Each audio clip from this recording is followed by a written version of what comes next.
Semana Santa, Exacto. cerca de Pascua.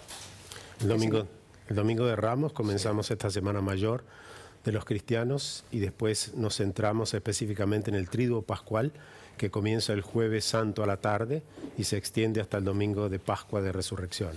¿Qué significa la palabra Pascua? Paso. De hecho, los judíos celebran desde el 15 hasta el 22 de abril la Pascua, el Pesaj. Ellos recuerdan la liberación de la esclavitud de Egipto y la llegada a la tierra prometida, la liberación. Por eso Pascua es una fiesta de libertad. Creo que también nosotros, los cristianos, los católicos, podemos ver desde esa óptica la Pascua, desde la liberación, el sentido de la libertad y también de la resurrección a una vida nueva, ¿no? En medio de este contexto de guerra, hablar de paz, porque Jesús resucitado continuamente está diciendo la paz sea a ustedes. Y lamentablemente los hombres no hemos sabido recibirla. ¿En qué consisten las Pascuas cristianas? La Pascua, bueno, el Jueves Santo nosotros recordamos la última cena, cuando Jesús se reúne con los suyos, instituye allí el sacramento de la Eucaristía, la Santa Misa, les da el mandamiento nuevo del amor, dice, ámense los unos a los otros como yo los he amado, y les lava los pies. Esto que viene a ser una revolución, porque en ese momento el rabino era el jefe y a él le lavaban los pies los discípulos. En cambio aquí Jesús viene a dar vuelta a ese criterio y le lava los pies a los discípulos y dice, esto es un ejemplo que yo les he dado para que ustedes lo hagan unos a otros. Por eso lo vemos al Papa todos los años en estas fiestas lavando los pies. Exactamente, el jueves a la noche, ¿no?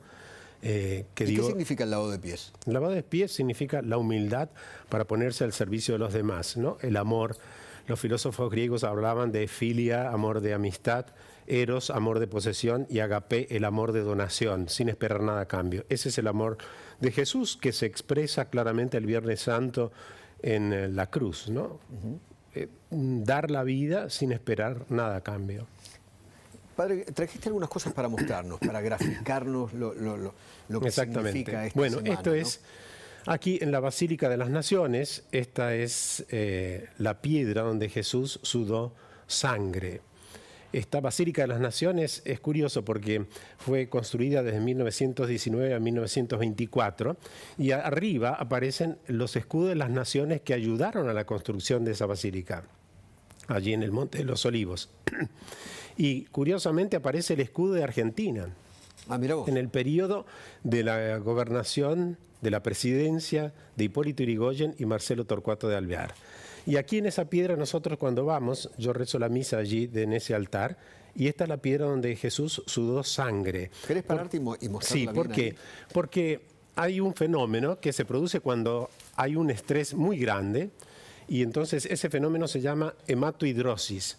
Jesús veía que se venía la muerte y además el sufrimiento, y por eso dice, Padre, aquí, cuando está en este lugar, aleja de mí este cáliz, pero no se haga mi voluntad sino la tuya. Esta piedra es sagrada, aquí nosotros nos reunimos a rezar, ahí Jesús vivió la pasión moral.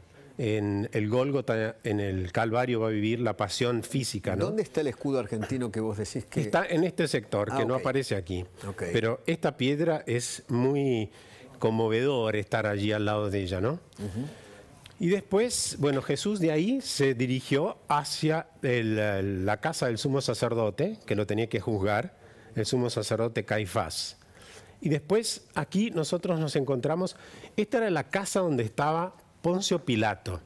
Pilato era el gobernador de Judea, donde está Jerusalén. Y él vivía en Cesarea Marítima, pero baja a Jerusalén porque generalmente, como estaba a la proximidad de la Pascua de los judíos, había revueltas y entonces, como había problemas, él quería estar presente allí.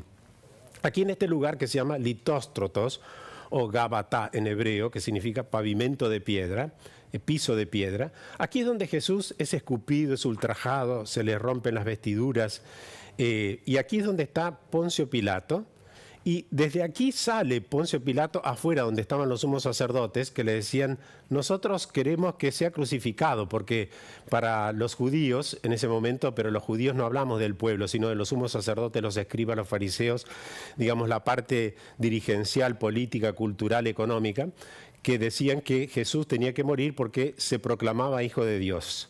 Y entonces Pilato sale allí, a ese lugar afuera donde estaban estas personas, que gritaban, no, suelta a Barrabás y que Jesús sea crucificado. Ese lugar también es muy conmovedor estar allí. Es lo que se llama la Torre Antonia, donde vivía Poncio Pilato, gobernador de Judea, cuando venía a Jerusalén.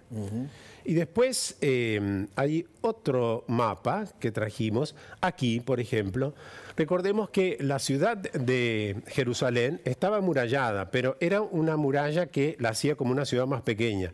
La actual muralla es de 1535, en la época de Solimán el Magnífico, pero en la época de Jesús, Jesús no podía morir dentro de la ciudad, porque se iba a celebrar la Pascua. Y no podía haber un muerto dentro de la ciudad, porque la volvía impura esa ciudad. Por eso el monte Calvario está aquí, que no es un monte alto. Será de una altura como el de esta pantalla. Okay. Y entonces allí Jesús es crucificado junto con 2 ladrones. Y allí en ese sitio está, allí muy cerca, ve por aquí, acá está el templo de Jerusalén, acá está la fortaleza Antonia donde viene juzgado, y desde allí camina, hace todo el Vía Crucis hasta llegar al Monte Calvario. El Vía Crucis eran 2 kilómetros, pero allí en ese trayecto Jesús viene flagelado. Pasa por el medio de la ciudad, ¿no? Sí, son 2 kilómetros, pero era flagelado. ¿Y el flagelo qué era? El flagelo era un látigo de mango corto que tenía en la punta hueso y bolas de acero, con lo cual al golpearlo se le rasgaba la piel e incluso los músculos. Por eso lo que vivió Jesús fue una conmoción hipovolémica, se llama, un desangrado casi total. Por eso muere tan pronto, porque generalmente los golpes de flagelo eran 39. Aquí, según aparece en la Sábana Santa, eran más de 123, con lo cual prácticamente llegó desangrado al Monte Calvario, ¿no? Y después aquí tenemos la entrada al Santo Sepulcro, esta basílica que mandó a construir Santa Elena, la madre del emperador Constantino. Aquí esta iglesia sufrió muchos cambios, destrucción de los persas, de los musulmanes, y después incendios. Y fíjate, tiene 2 entradas, pero aquí está tapiada esta entrada, porque cuando asume Saladino vence a los cruzados en 1187 en la batalla de los Cuernos de Jatim. Dice, aquí, ¿para qué van a tener 2 puertas? Con una les va a bastar, porque voy a destruir a todos los cristianos. Y de hecho, ¿qué hace? Tapa esta puerta y además destruye los campanarios de todas las iglesias de Jerusalén, precisamente para que no haya un llamado a oración de parte de los cristianos. Y allí es curioso, porque esta puerta no la abren quienes tienen el cuidado de este templo, que son los coptos, los etíopes, los sirios, los armenios y los griegos ortodoxos. La tienen la llave 2 familias musulmanas. Increíble. Es decir, los musulmanes abren la puerta de esa basílica del Santo Sepulcro, no los cristianos. Son familias comunes. Sí, son familias antiquísimas. Se la fueron pasando unos a otros de generación en generación, de la época de Saladino, 1187. Y después, fíjate, hay algo muy curioso. Esta es la edícula, o se llama edícula o edículo, que significa pequeña construcción. Aquí está el Santo Sepulcro. Esto está dentro de la basílica del Santo Sepulcro. Pero el Santo Sepulcro está aquí, por aquí se ingresa. Este edículo es de 1810, fue refaccionado, restaurado en el año 2015 al 2017 por los arquitectos de la Universidad Tecnológica de Atenas, y porque esto corría el peligro de venirse abajo. Y aquí es impresionante lo que uno siente, porque está ante el sepulcro. Si tuvieras que definir lo que sentís cuando estás ahí. No, es algo que no se puede expresar en palabras. Yo cuando voy con grupos, aquí está el Santo Sepulcro, aquí fue depositado el cuerpo de Jesús. Aquí se pone una madera y los sacerdotes celebramos la misa. Yo celebro la misa aquí. Hay gente que está 5 personas detrás mío, y después los otros que están en la parte siguiente, al lado del Santo Sepulcro. Es muy impresionante, porque pensar que aquí estuvo Jesús y nosotros en la resurrección no celebramos a un muerto. No vamos a encontrar aquí un muerto en este sepulcro, sino que es Jesús quien vence a la muerte, resucita, y también para dar nueva vida, ¿no? Por eso a la Pascua creo que, sobre todo en este contexto en el cual estamos viviendo hoy, creo que es un llamado también a resucitar. Podemos preguntarnos, bueno, ¿por qué este ensañamiento de Putin, que realmente es un criminal y hay que decirlo, y bajo ningún punto de vista nosotros podemos aceptar lo de Kirill, el patriarca de la Iglesia Ortodoxa rusa, que habla de bendición de armamentos y además que justifica este enfrentamiento, esta invasión, esta guerra a Ucrania. Es algo incomprensible, es decir, porque la fe nos lleva a desear el bien del otro. Y además algo que me impresiona es que fue destruido prácticamente en todos los niveles, todos los aspectos, la ciudad de Mariupol.